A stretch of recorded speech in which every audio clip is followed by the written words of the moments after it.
seré exaltado entre las naciones, enaltecido seré en la tierra. Con esto vamos a inclinar nuestro rostro y vamos a orar para que sea el Espíritu Santo el que dirija este tema. Oramos. Dios soberano y Rey celestial, gracias por la vida, la salud, pero en especial gracias por tu amor y tu misericordia.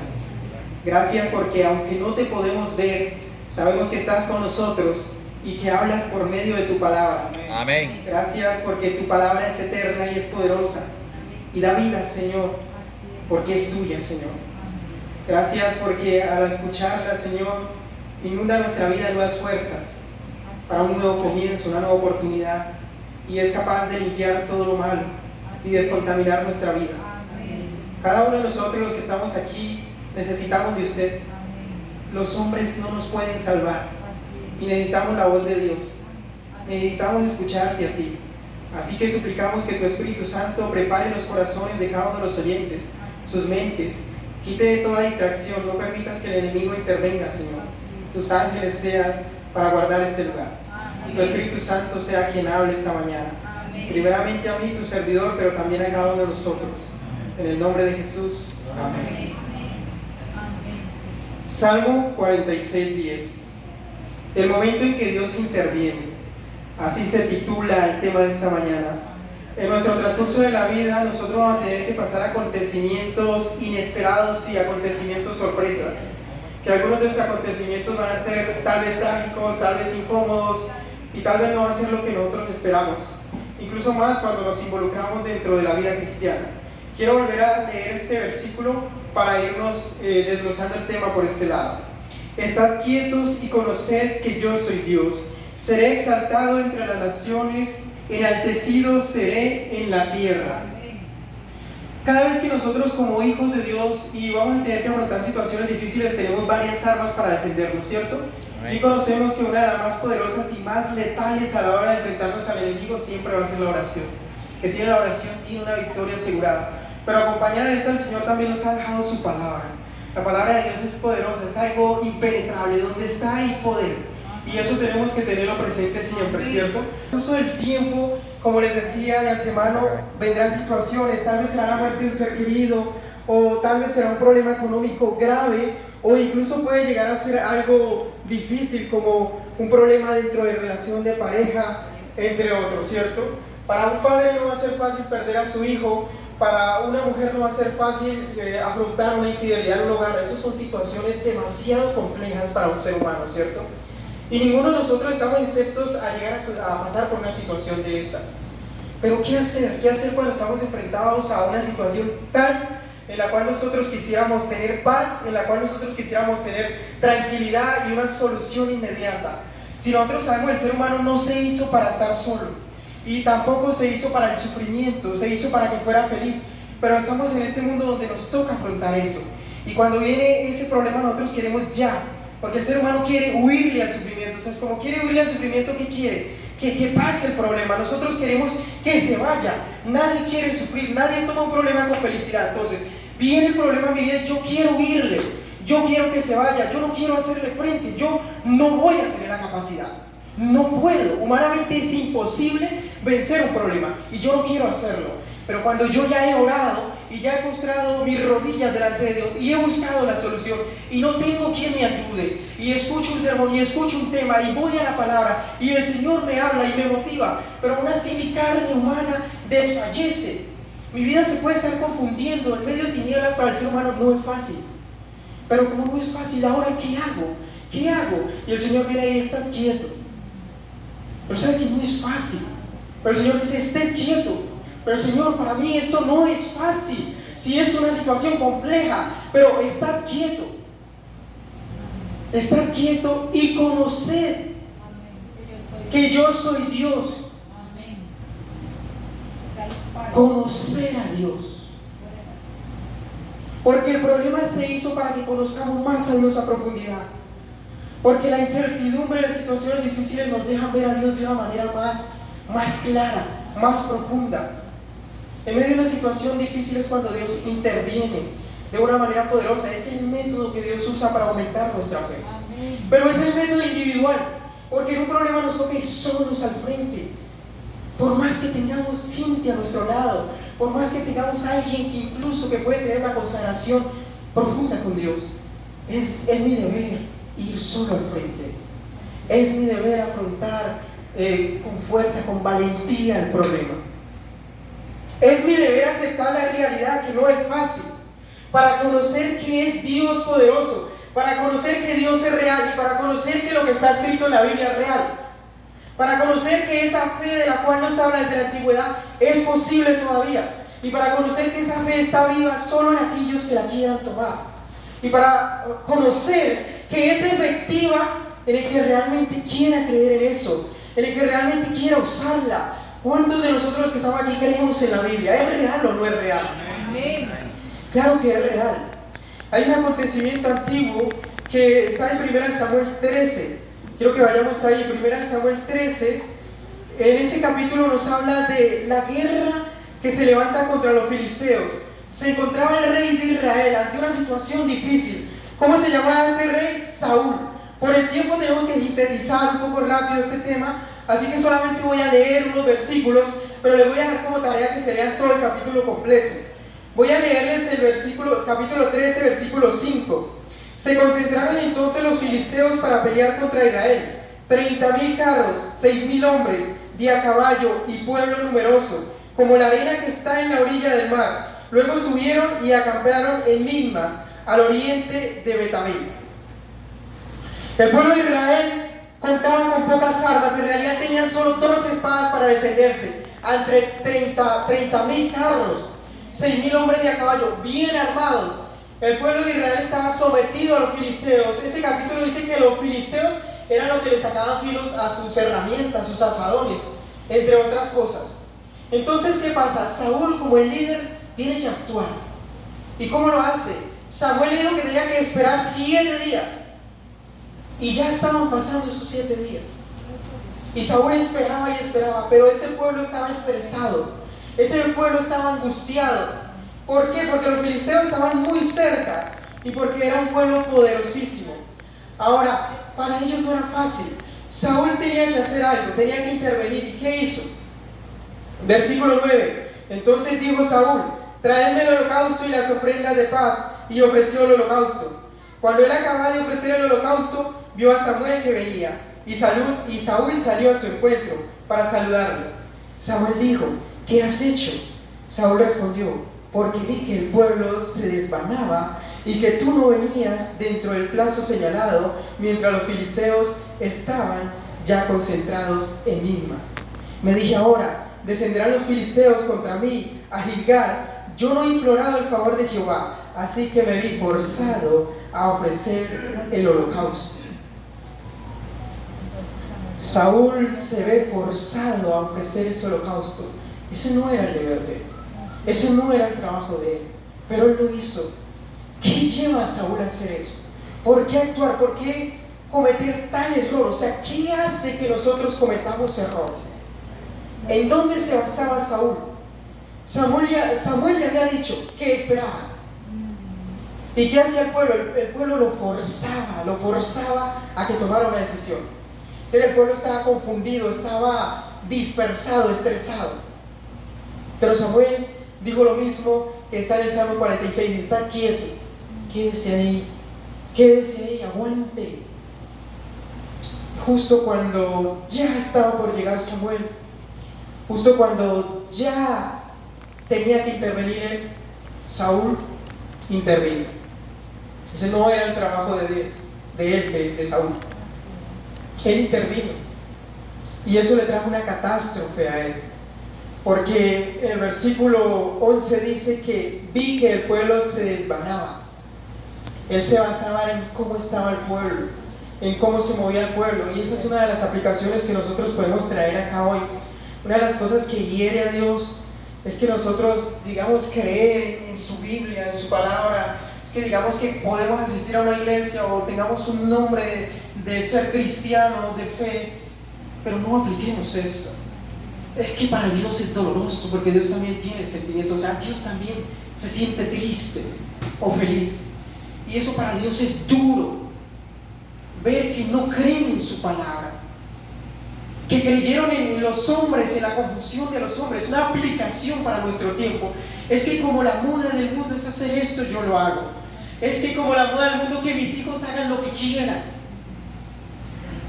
Pobre de las consecuencias si supiéramos realmente lo que viene por una desobediencia. No, es que es normal.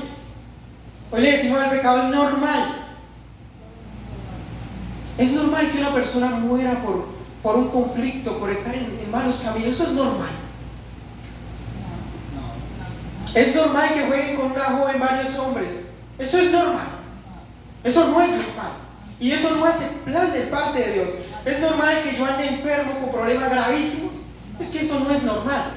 Ese no es el plan de Dios. Pero si no, es que lo normal es la corriente del mundo. Eso es lo que nos pinta, eso es lo que nos pintó Satanás con su mentira. Pues eso sucedía. Saúl se dejó llevar por esa corriente. Y miren la respuesta de Dios a ese asunto. Versículo 13 en adelante. Entonces Samuel dijo a Saúl: locamente has actuado.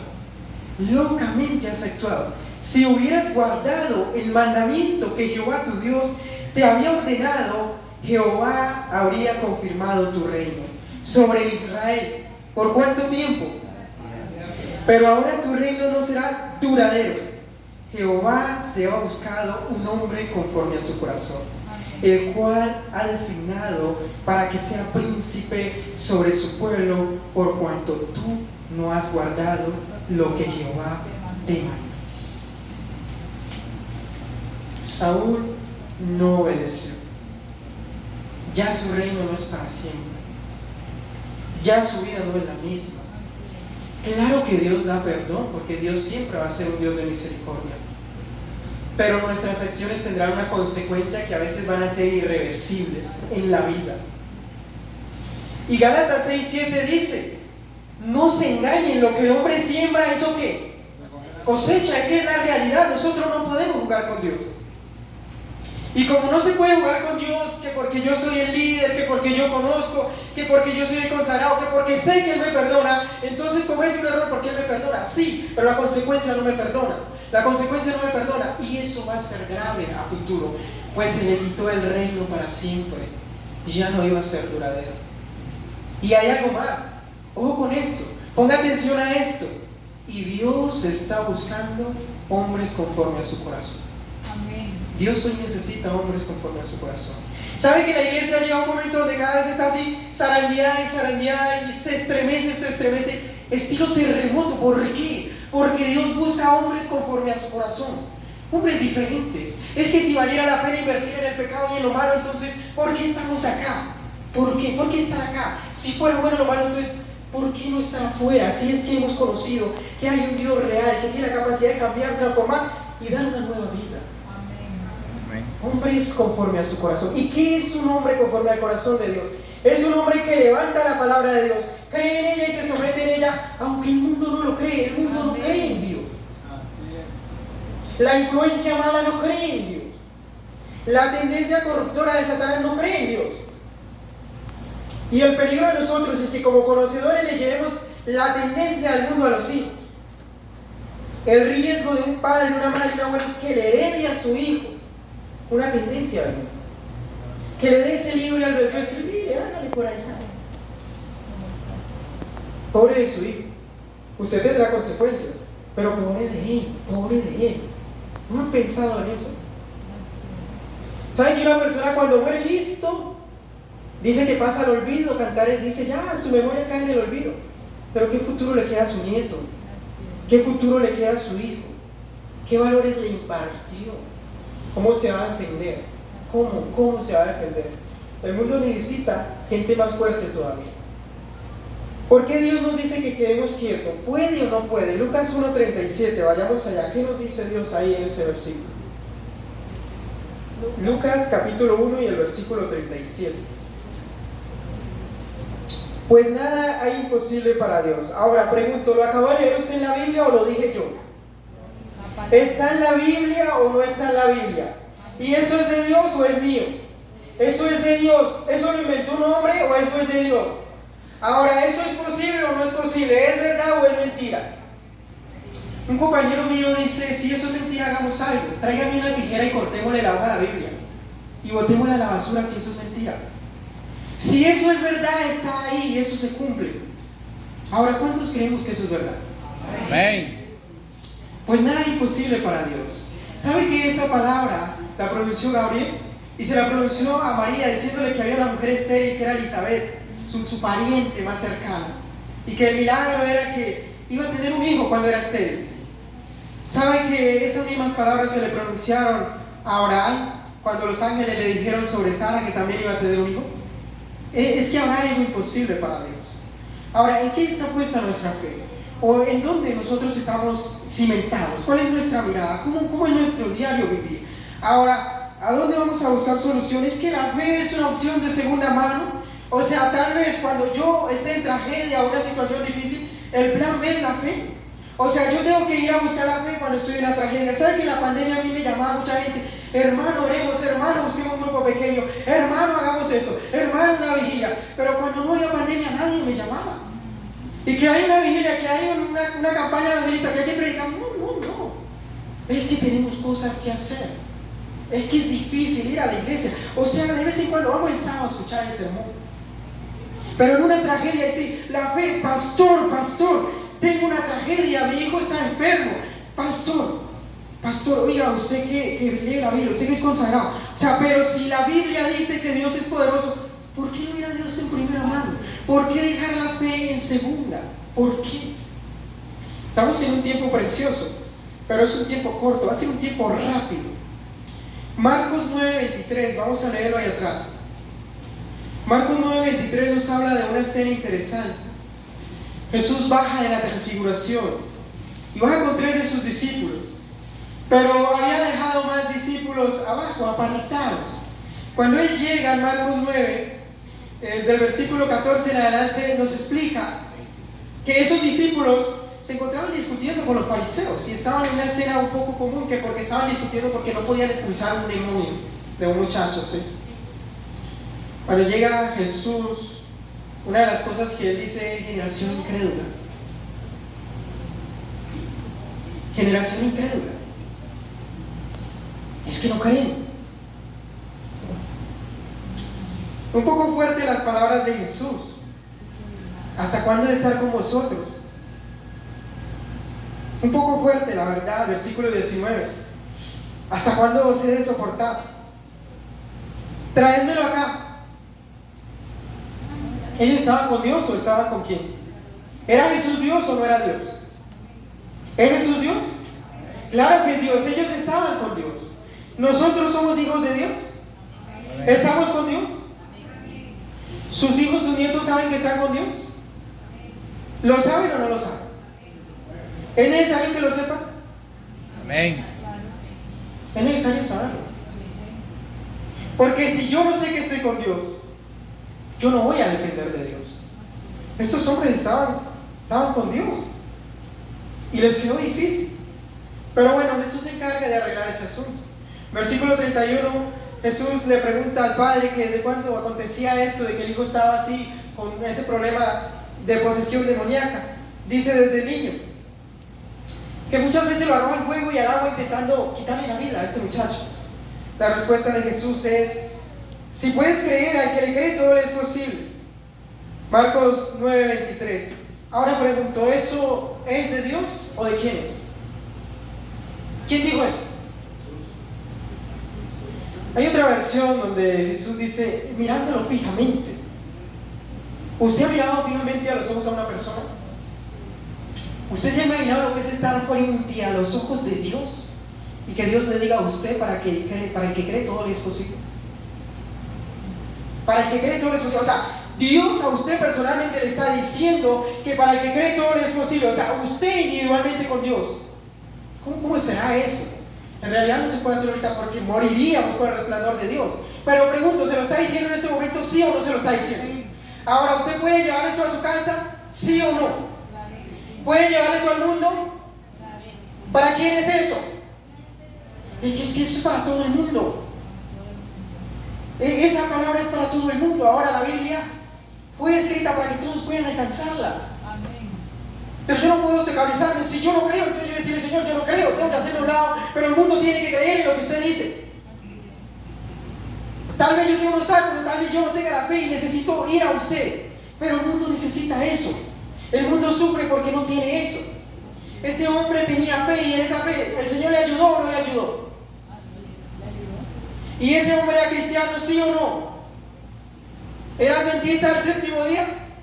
Pregunto, ¿quién era ese hombre? ¿A qué denominación pertenecía? Y si era un hombre común, y lo único que él sabía era que Jesús era poderoso y se lo llevó a los discípulos porque en ese momento no estaba Jesús, pero creía en lo poco que había oído. Y ahora pregunto, ¿la fe obra o no obra Dios? ¿Puede o no puede Dios? Amén. Dios dice que estemos quietos porque Él tiene la capacidad de orar. Y si no, no. Y si no, ¿para qué estamos acá? Él dice, quédense quietos porque yo puedo hacerlo. Pero es el momento en que nos toca quedarnos quietos, porque habrá un momento en que tocará orar, perseverar y luchar. Pero llegará un momento en que no podemos más. Llegará un momento en que la incertidumbre es difícil. Por ejemplo, una enfermedad cerca de la muerte, eso va a ser difícil. Y no puedo más. Y el doctor me dijo, ya te vas a morir. Y el pastor ya me ungió y ya no puedo más. Mi hijo está en esa adicción y no puede más. Y entonces ya hice todo. Entonces ahí están quietos. Ahí están quietos. Ahí están quietos. ¿Por qué? Porque está escrito que para Él no hay nada imposible. Que para el que cree todo es posible. Ahora, ¿eso es para quién? ¿Para quién es? Sí, pero ¿para el que qué?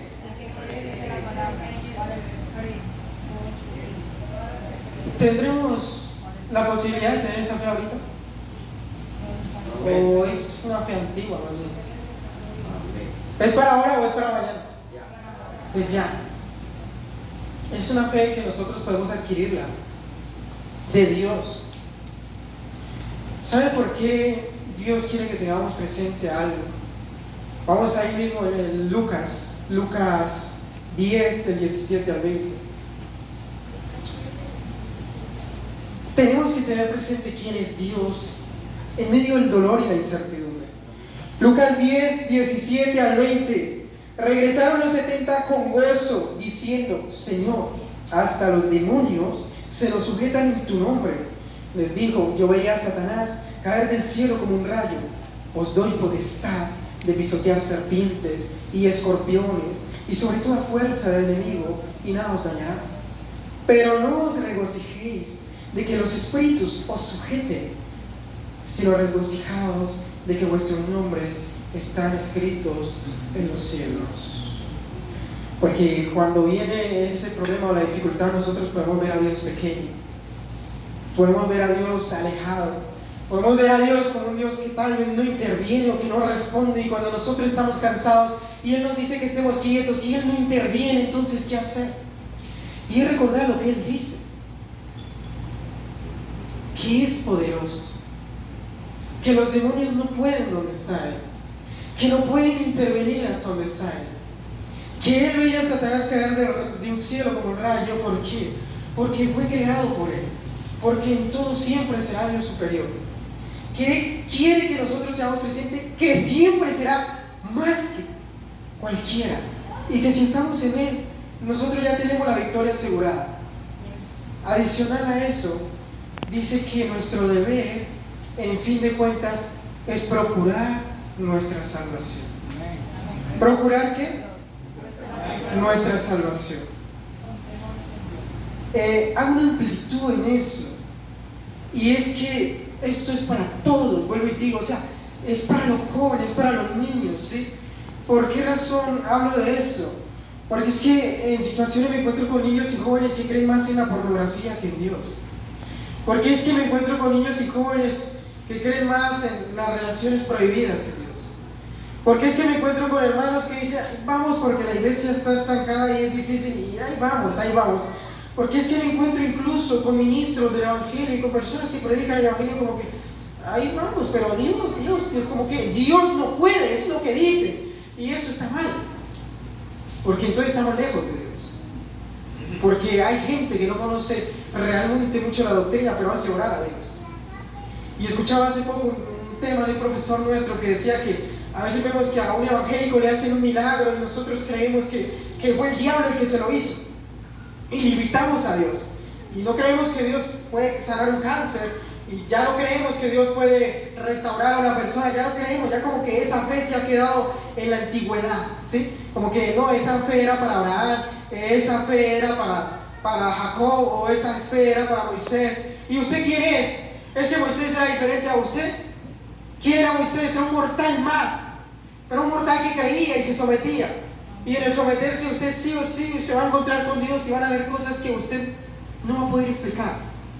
Y se va a manifestar un poder indescriptible, un poder que va a ir más allá, un poder que va a mover las iglesias. ¿Saben que para este tiempo nosotros necesitamos la fe del centurión? Cuando Jesús se aparece por segunda vez, sus discípulos, y Tomás le dice: Señor, yo hasta no ver, no voy a creer en ti. ¿Y nosotros vemos a Dios o no lo vemos? Seamos realistas, ¿lo vemos o no lo vemos? No lo vemos. No se puede ver, se puede sentir. Podemos ver la manifestación, la revelación de Dios, sí, que es la naturaleza, su palabra, pero no podemos verlo directamente, no. Pero tenemos algo con que verlo, sí, y son los ojos de la fe. Como Moisés, manteniendo viendo al invisible, así. Entonces, ¿qué sucede? Esa es la fe que conducirá al pueblo de Dios en el tiempo final. Amén. Y nosotros no podemos menguar, ¿no? Hay personas que pueden decir: no, pero yo por la edad, eso díganselo a los viejitos, a los jóvenes, que nosotros ya, esos sermones los escuchamos toda la vida, nosotros ya eso lo tenemos recalcado.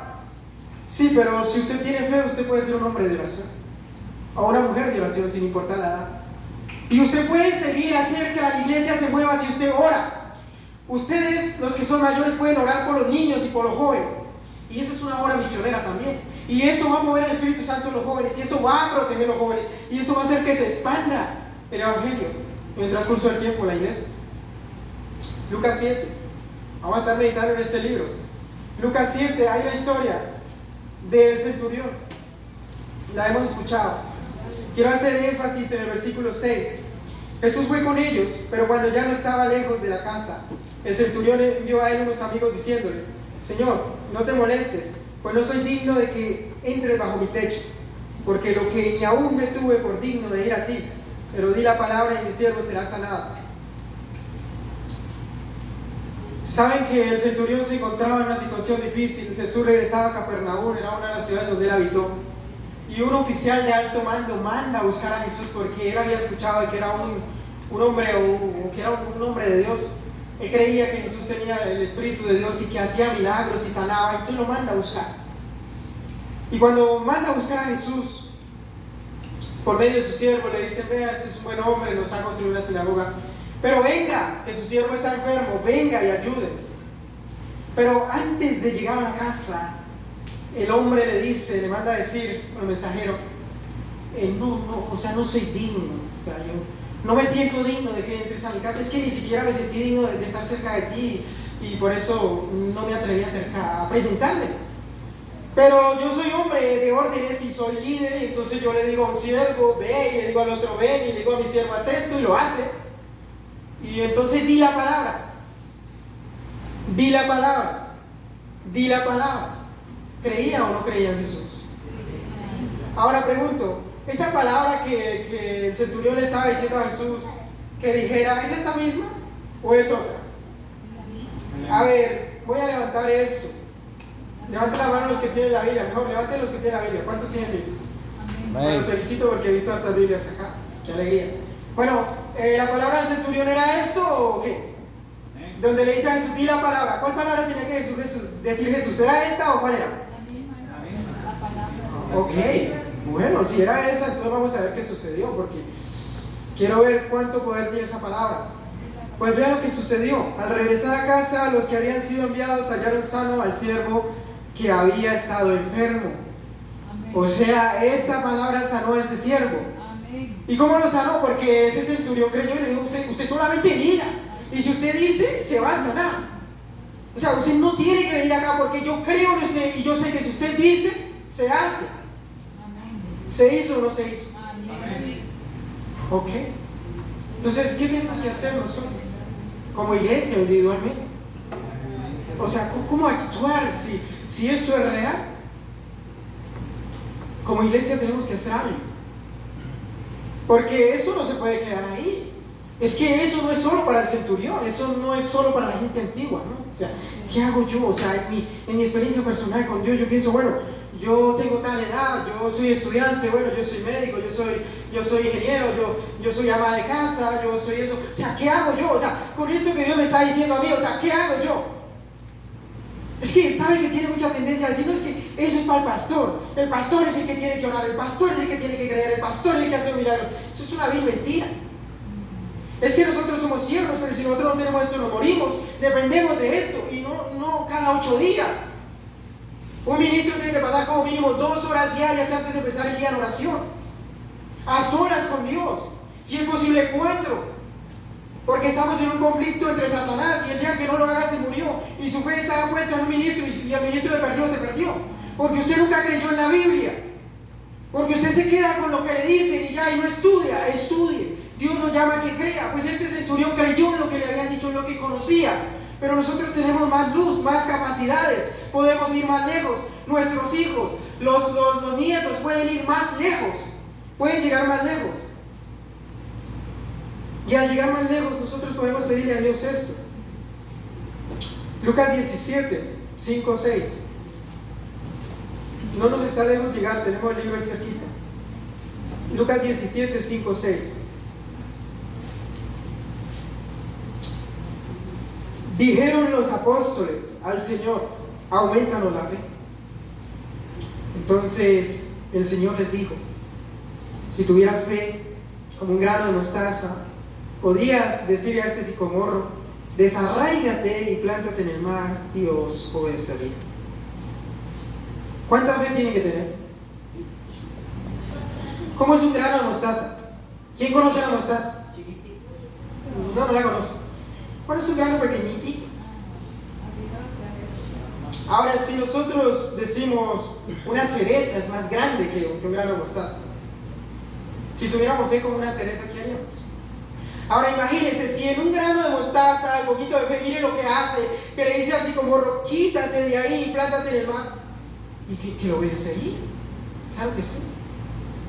¿Sabe que uno de los ministerios que Dios va a usar para dar el fuerte pregón va a ser el de sanación? Mucha gente está enferma hoy en día, y habrán hijos de Dios que van a sanar a esa gente, pero no por ellos, sino por el poder del Espíritu Santo. Lo dice Ageo 2:8. El libro de Hechos también lo dice, y eso va a suceder. Yo no sé si ustedes quieren ser parte de eso. Habrán niños que predicarán y multitudes se convertirán. Pues el Espíritu Santo moverá de una manera extraordinaria. Y vuelvo y digo, y se moverá la iglesia así, y algunos se irán. Pero esto está seguro, esta fe está segura. Cuando Jesús llega, nosotros no podemos limitar a Dios, no se puede. Cuando Jesús llega en el capítulo 4 de Lucas, llega Jesús a su pueblo, a su tierra natal, y la gente no cree. Y entonces coge la Biblia y la lee, y la gente no cree. Y no cree, y Jesús dice, el Espíritu de Dios está sobre mí, y me ha ungido ¿para qué? Para sanar, y la gente no cree. Y me ha ungido para libertar, y la gente no cree. Entonces dice, bueno, como no creen en el tiempo de la viuda, de la hambruna que hubo Elías, de que no hubo sol ni lluvia, como lluvia por 3 años, solo Elías sanó a una viuda, la ayudó, ¿sí? O le sanó el hijo. Lo cierto es que solo a una, si habían más.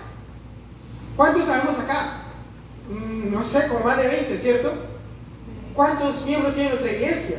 Más de 12 millones, casi 21 millones. Ahora, la fe es para todos los 21, ¿cierto? Sí, es para todos, ¿cierto? Y para los de afuera también. Entonces, ¿qué sucede? También les dice Jesús ahí en ese capítulo. En los días de Eliseo estaba Naamán, que estudiaba en la escuela sabática. ¿Y qué pasa? Habían más leprosos. ¿Y por qué salen solo a ese? Y fuera de eso, pregunto, ¿era Naamán cristiano, sí o no? ¿Era profesor de fe? O sea, profecía su fe, declaraba tener fe.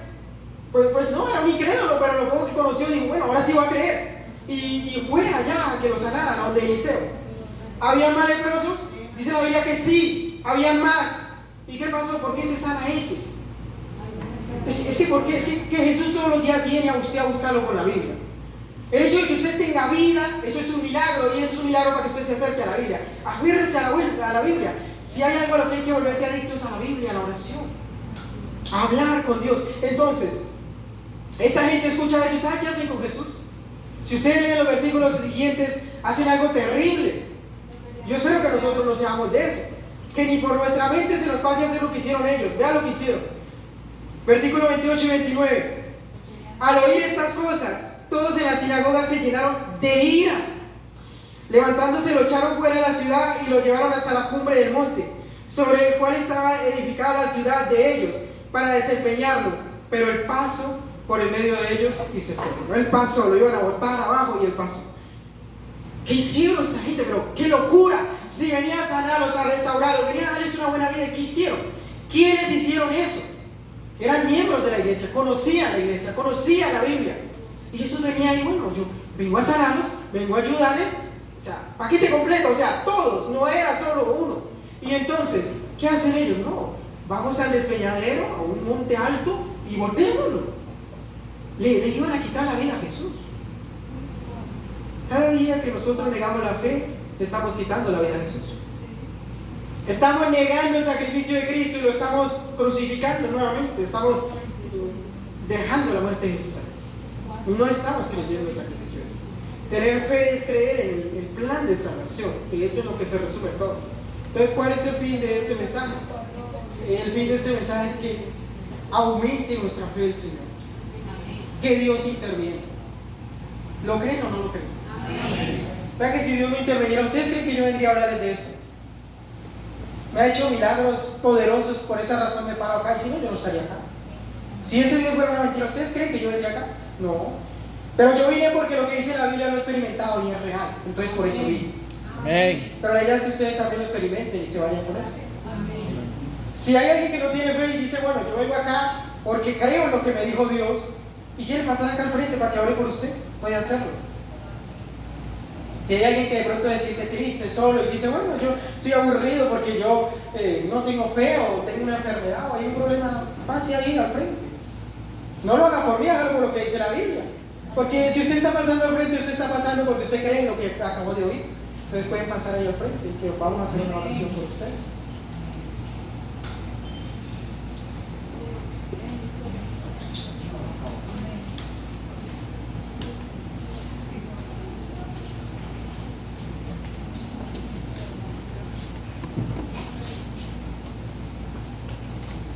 Bueno, yo los felicito porque han pasado porque tienen fe, ¿cierto? Y si nosotros pasamos al frente es porque nosotros tenemos fe en Dios. Y porque Dios es poderoso. Como estamos así unidos, ustedes me han necesidad que se arrodillen, pero yo sí me voy a arrodillar. Y bueno, los que están acá también se creen. Y ustedes han dicho que creen en Dios. Y Dios está mirando eso. Dios es testigo. Dice, vea, acá se pusieron en pie y ellos dicen que creen en mí. ¿Sabe qué va a hacer Dios por ustedes? Va a orar porque ustedes creen en Él. Él va a orar conforme a la voluntad de Él. Así que vamos a orar. Padre, hoy muchas personas pasaron porque creyeron lo que tú les hablaste. Eso yo no fui. Eso que está escrito es suyo. Y como usted lo escribió, nos ha mandado a hablarlo, a predicarlo. Y como nosotros lo hemos predicado, ellos han escuchado. Y como ellos han escuchado, han creído. Y como ellos han creído, ellos han pasado al frente. Y han pasado al frente porque tienen fe que en alguna situación de salud, o sea física, mental, o algún problema familiar, ellos saben que tú los puedes ayudar. Amén. Porque está escrito en Lucas 1:37 que para ti no hay nada imposible. Y de hecho también Marcos 9:23 decía que para el que cree todo lo es posible. Y eso no lo inventaron los hombres, eso es verdad porque usted Jesús lo dijo. Y como usted lo dijo, tiene ese poder no solo para expulsar demonios, no solo para sanar o dar bebés a las estériles, sino para sanar. Entonces mire, Señor, a cada una de estas personas que pasaron aquí al frente, mírelos como a sus hijos, Señor. Y acobíjalos, Dios, y ponga su mano invisible sobre ellos, dale ese toque de sanidad, ese toque de fe, ese toque de amor, de restauración. Dales tu respaldo, muéstrales quién eres, para que ellos crean más en ti, conozcan y se vayan por ti, se confíen, sigan la línea de la fe tuya. Señor, los entrego en tus manos a cada uno de ellos, en tus manos en este momento. Pido que intervengas en su salud física, en su salud mental. Pido que intervengas en cada uno de sus problemas que yo no los conozco, pero tú sí. Pido que los bautices con tu Espíritu Santo en este momento. Pido que quites de su vida las fuerzas del enemigo, que no permitas que prevalezca, porque tú dices que tú eres más fuerte. Pido que les dé la capacidad de elegirte cada día. que les des el don de la oración, de la fe, que se sostengan en ti, que les des la paz que está escrita, que descansen en ti, que se mantengan firmes. Pido que alcances a sus hijos y a sus nietos. Amén. Pido que alcances a todas sus generaciones, que interrumpa las obras del maligno en las familias de ellos y que reclame eso como enteramente tuyos, que te pertenece. Vamos a continuar este sábado, que sea en presencia tuya, bajo la unción de tu Espíritu Santo. Amén. Quedamos todos en el nombre de Jesús. Amén. Bueno, mis hermanos, 2.93.